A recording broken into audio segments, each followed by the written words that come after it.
O'zbekiston fuqarolariga tezkor xabar. Endi gaz tarmog'i isitish va ovqat tayyorlash uchun ulab berilmaydi.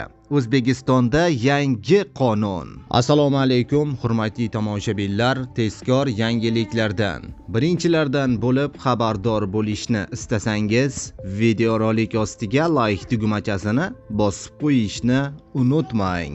Diqqat qiling, endi gaz tarmog'i isitish va ovqat tayyorlash uchun ulab berilmaydi. O'zbekistonda gazni faqat yoqish, jumladan isitish va ovqat tayyorlash uchun ishlatadigan iste'molchilar uchun gaz yetkazib berish bo'yicha texnik shartlar berish to'xtatiladi. Bu haqida energetika vaziri Jo'rabek Mirzamahmudov ma'lum qildi.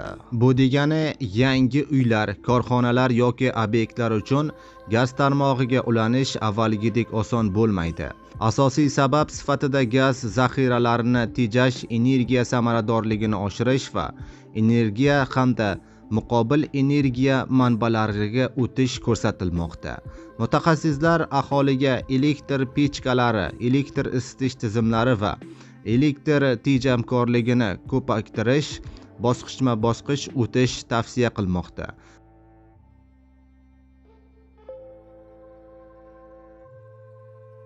Shu bilan birga mavjud gaz abonentlari uchun hozircha to'liq uzish haqida rasmiy qaror yo'q, ammo kelgusida talablar yanada kuchayishi mumkin.